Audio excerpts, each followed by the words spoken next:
Treasury lifted sanctions on Iranian oil today, sir? Treasury lifted sanctions on Iranian oil today, Well, I'm going to have to find out exactly the status, but if the sanctions go out, money's going to be put into this country. All that money's coming back in the form of purchases of food, which they desperately need. They have 91 million people. They can't feed them. So the money that we lift is going to go to our farmers, largely to our farmers. Can you ensure that the Iranians won't use profits from oil sales to rebuild their military? Just well, they're not supposed to be doing that, sir. We'll see, but they're supposed to use money to buy food for their people, because right now their people are very hungry, and they're buying it exclusively from us. Corn, soybeans. There should be a lot of money. I hope it's a lot of money. If the war with Iran could cause a worldwide depression, as you noted, Mr. President, are you willing to risk economic catastrophe and strike Iran again? Well, not the way I'm doing it. It's not going to cause depression. Yes, but if they don't abide by the memorandum of understanding. Nuclear weapon supersedes depression. Depression's real bad. Nuclear weapon will cause depression much more quickly. The way we're doing it, we have the opposite of a depression. We're doing really well. The numbers are incredible. The oil is at a level that nobody's ever seen before. Oil prices are way down. I think they're very comparable to what they were. Chris, I don't know, pretty comparable to what they were before we started. They've returned most of the way back down. Yeah. So if Iran does not abide by the MOU, are you still willing for strikes? And does it cause a depression? I said it could cause a depression. Right, and I said that I don't want to be Herbert Hoover. That's a president I don't want to be, because he was in charge during the Great Depression, and certainly a lot of bad things could happen. That would be one of the things. I don't think it would, but if it did, but no, if Iran doesn't live up to their agreement, or if they're not behaving, I will do what I have to do. Does that give them leverage over you, Mr. President? Say it? Does that give them leverage, the Iranians leverage over you? Oh, you're so leverage. Their Navy is gone. Their Air Force is gone. Their leaders are all dead. Their whole country's a mess. Their economy is shot. The Times, the fake New York Times said, oh, it's about the same as it was 4 months ago. No. 4 months ago, they had a Navy, 159 ships to be exact. It's gone. The whole Navy's gone. Their 250 airplanes, all gone. Their anti-aircraft is gone. Their radar is gone. These guys love radar. Their radar is gone. Everything's gone. Their leaders are gone. Their whole country is gone. And the Times said, oh, they're about the same as they were 4 months ago. The reason the news is doing so badly, or let's put it another way, the reason that I won in a landslide, even though I got 92% negative press, all fake press, is because nobody believes the press anymore. And they have to start believing. When the Times and a couple of others, they're grasping for stories. When they say that Iran is about the same as it was 4 months. 4 months ago, they had a powerful Navy, they had a powerful Air Force. Most of their missiles are gone. Most of their launching pads are gone. Most of their manufacturing capacity for drones and missiles is gone. About 87% gone. And then I hear, oh, they're in such great shape.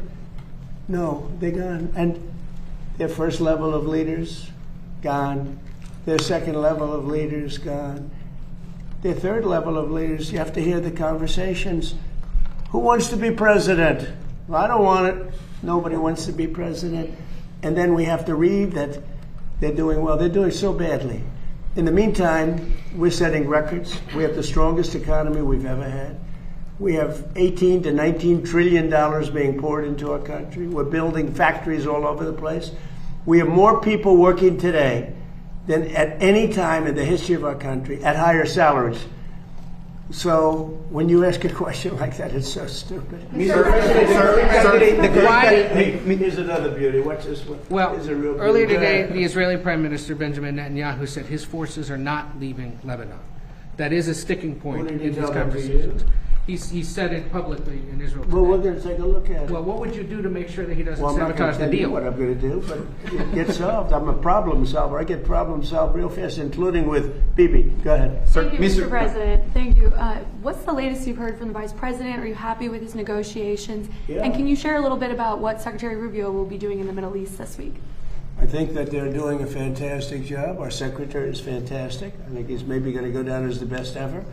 And I thought J.D. Vance this morning was fantastic. I watched his news conference, and from Switzerland, he's a very smart guy. He did a great job. You know, when I look at the Democrats, I call them the Democrats. They're dumb. The Democrats. When I watched that, where one of them thought it was World War XI. She said World War XI. She meant World War II. You know about that, right? This is one of their potential leaders, Ilhan Omar, who married her brother to get into the country, by the way, illegally. But when I watch AOC have no idea, on a simple question, what happened when she was over in Switzerland, which she probably never went there before, but she was. And then I watch somebody like JD or Marco. I said, what a difference. What a difference. What a difference a brain makes. Mr. President, the candidate that you endorsed in Colombia for this. Sir, you've been quite critical of Prime Minister Starmer, and he's now resigned. Your thoughts, and who would you like to see as the next Prime Minister of the UK? I was critical only from the because I think he's a lovely man, but I said you're really messing up energy. You have windmills all over the place. In the meantime, you have the North Sea oil, and they won't let anybody drill. It's one of the great fields in the world, and they haven't even found most. You know that the UK buys much of its energy. You know where? Norway. You know where they get their oil? The North Sea. The UK has a much better portion of the North Sea. They don't want to do it for environmental purposes, okay? And I told him he's a very nice man. I mean, sort of a friend of mine. I mean, he was not good to us with NATO, Pete, right? He said we can't use the island to land. That was the first. For a couple of weeks, he said, well, but ultimately I gave it to you now. That was a bad move. That hurt him badly. But I mean, I wish him well, but he's got two problems: energy and immigration and crime. But energy and immigration. Do you have a preference on the next one? And he's really hurt himself very, very badly. Please go. Mr. President, can you tell us about your meeting with the defense contractors on Wednesday and what you plan to tell them? The meeting coming up, because I've met with them before. We're building plants all over the country. They are not allowed to take any more stock buybacks. Do you do stock buybacks by any chance? Not too much, right? You know, because you want to invest in product. It's just an artificial way of raising a price if you're running a bad company. So they spent $51 billion on stock buybacks instead of spending them on plants. Now they can't do that anymore. Now they are spending a lot of money. We're building many plants throughout the country. They're dealing with General Motors. They're dealing with Ford. But I know General Motors is all excited about building weapons now. They have some plants which are going to switch over, and we're going to build weapons, including the Patriot, including the Tomahawk, and lots of other things. And we're really in a big, strong economic push to do the weapons. And some of the car companies, if they have any excess capacity, they're making a deal to build missiles and the Patriot in particular. We have quite a few of them, but we want to make sure we have always a lot of them. Mr. President, on Colombia, the candidate that you endorsed. Thank you, Mr. President. Congratulations on the quantum physics EO to all of Thank you. Vice President Vance said that there were mechanisms in place to make sure that there's not escalations with the Strait of Hormuz and with Israel and Lebanon. Can you talk about what those mechanisms are, and are you in direct talks with the Supreme Leader, Moshe Mohammadi? Look, here's the thing. As long as they respect us, I don't want to use the word fear, because that's an inappropriate word, but as long as they respect us, we're not going to have any trouble. We have total control of the Strait. So the mechanism is we have a Navy that had a blockade. I think the blockade was more impactful than dropping bombs, if you want to know the truth. It was like they call it the steel wall. Nobody got through. Not one ship got through, able to go to Iran. They got through if we wanted them to go through. And we could set that up again in about 15 minutes. I would say, Pete, one phone call. How long would it take? Maybe half hour? They're ready to go right now if you need to. It'll be before we finish the meeting. No, we have, as long as they respect us, we're going to be fine. If they don't respect us, things wouldn't be good, but they have a lot of respect. Don't forget, we had presidents that should have done this for 47 years. Nobody did it. Obama gave them a road to a nuclear weapon. I gave them a wall against a nuclear. They can never, under this agreement, they'll never even think about building a nuclear weapon. Mr. President, on Colombia, the candidate... Oh, El Tigre. El Tigre, yeah, Abelardo de la Espriella. We know that you had a phone I call. endorsed him. He was in 10th place. I endorsed him, and he won the election. Yeah, we know that you had a no phone... different than this country. You had a phone conversation with Abelardo de la did. Espriella in the I had a last great hours. call. What can you tell us about that phone conversation, and what do you see, what do you anticipate? You're in terms... from Colombia? I Yes, see. sir, I'm from Colombia. So he Cartagena, called, great city. He called me last night, and he thanked me for the endorsement. He won. He won the election. He wasn't anticipated to win, but he won, and he won handily. It's just an honor. He was just a good man. I'd watch him a little bit speak, and he always spoke. You know, when people like me, I like them. It's very simple. It's a very simple formula, and I like him. He said really nice things about me and the job we've done in the United States, and very, very powerful. And he won an election in Colombia that, I don't know, some people were surprised because he was a little bit further down the pack, but he won easily last night. He won by, he called me at 8:30 in the evening just to thank me very much. And I said, you ran a great campaign. He said, El Tigre, right? Yeah. And what do you anticipate for the relation with Colombia? Colombia is such an Much important... better. It'll be better. He's going to be a great president. Mr. Are the contractors who did the initial work with the reflecting pool, are they to blame for the current condition, or is it the vandals that you mentioned? Vandals. You know, we have I think 290, 300 foot slit right through it, probably a box cutter or a knife of some kind. We had people lifting up the basic, some of the, it's not a lot of damage, but we'll probably have to let the water out and refix it. They went in there with a knife. I was just told by the people over at Parks, they have 5 people are arrested and 5 people are under investigation right now. And it's a sad thing. In addition to that, we put brand new, beautiful grass all around. They put these massive letters on the grass. You probably know about that, right? And they said 8647. They probably got that from the dirty cop. Told me, you know he's a dirty cop, don't you? Dirty cop. He's a crooked guy. They destroyed the grass, so that's a big thing. But we're going to get it back very soon. National Guard and police have been all over the mall. How would these vandals have gotten so close to do something like that? Do you have any proof of I the mean, slit? we didn't have a lot of them then. Who would think that somebody would go into a pool and take a knife and start cutting it? But do you have proof of that they used the knife? Do you have photos or videos? Well, let's put it this way. When you have a 350, I think it's 350, not 250, a 350-foot slit from one end to the other, you think that's proof? You think that's The proof? reporters have been down there today looking for that slit that you mentioned, and there's no evidence of All it. you'd have to do is see the Parks Department. They'll show it to you. See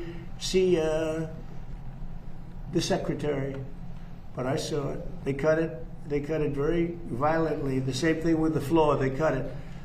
And then they lifted it. They pulled it. And that's what it is. And, we've done over 50 monuments.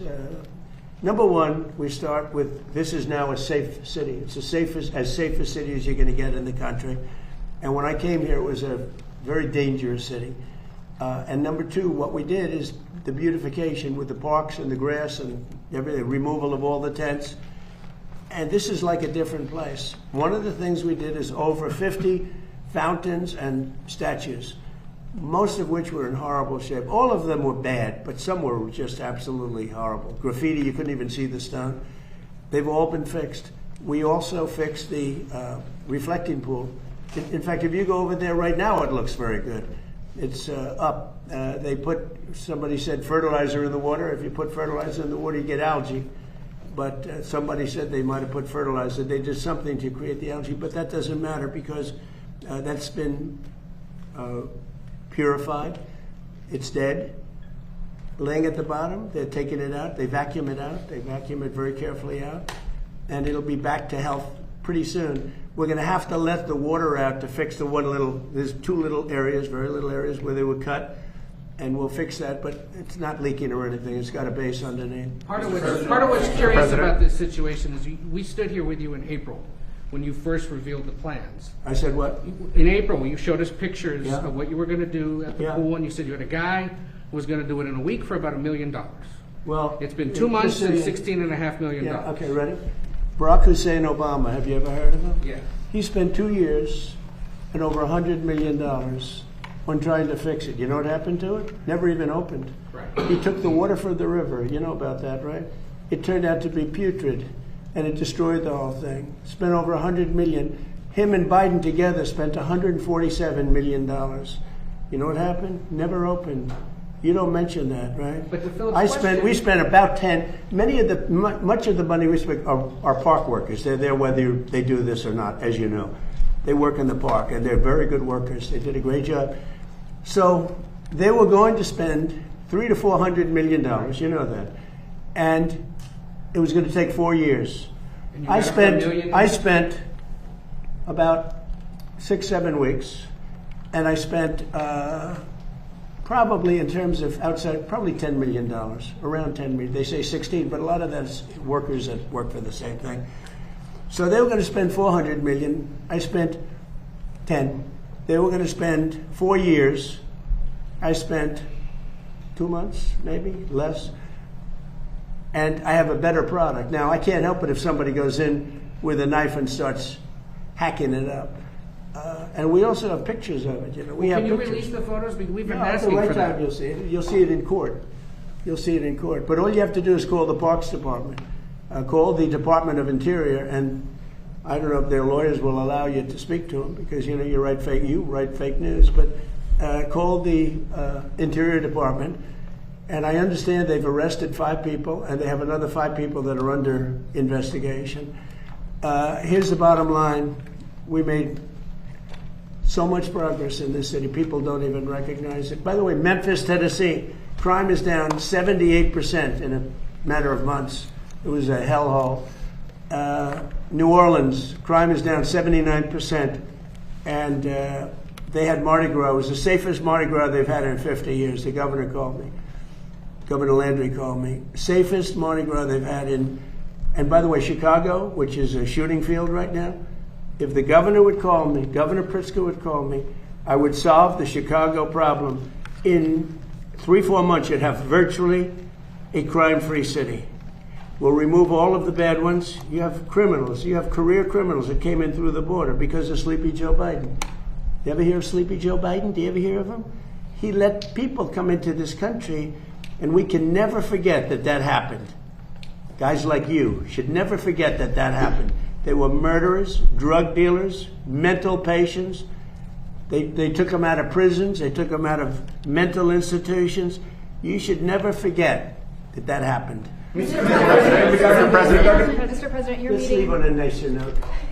You're meeting with NATO's Mark Rutte on Wednesday. Good. You've had Secretary Hegseth review U.S. presence I in did. NATO countries. Yeah.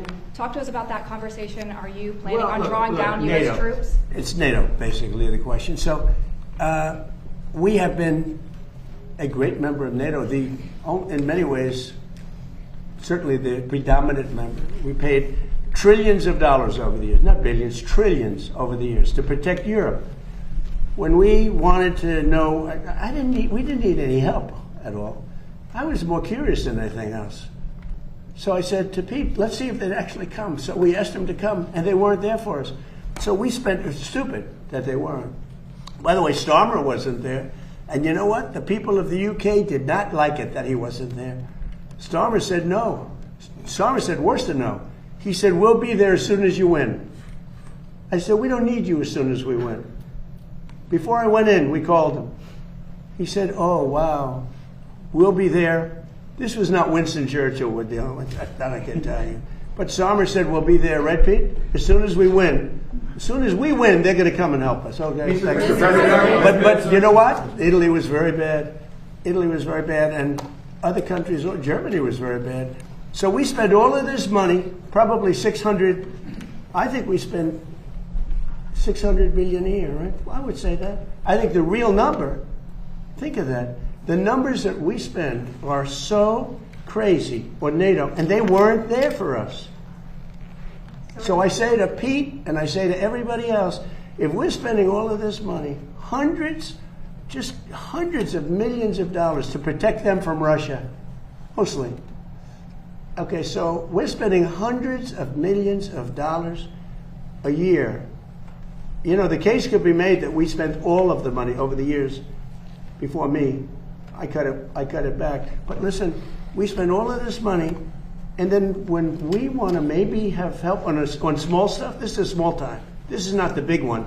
This is small potatoes. They say no, would rather not help. Stupid thing to say, because we can say that to them if we want, and we might. Mr. President, it's the 1-year anniversary of Operation Midnight Hammer. If you could go back in time, is there anything you would do differently? No. Nothing at all? It's the most successful attack that anyone's ever seen with a bomber that totally wiped out their nuclear potential. If we didn't do that, you'd have no Israel right now. Israel would not exist, and most of the Middle East would not exist. They were 2 weeks away from having a nuclear weapon. If we wouldn't have done that, Pete, they would have had a nuclear weapon. You want to say something about that? Yes, sir. I didn't. I wasn't aware it was 1 year, but you don't have the situation we have now, a position of strength where Iran's going to give up their nuclear program without Midnight Hammer, which no other country on planet Earth could remotely conceivably pull off that from start to finish, 37 hours back and forth. Iran never saw it, and every munition, precision munition that only we make, hit exactly where we wanted it to, because and they knew we were coming, and they could do nothing. And they could do nothing about it with their air defenses, which are even further now degraded.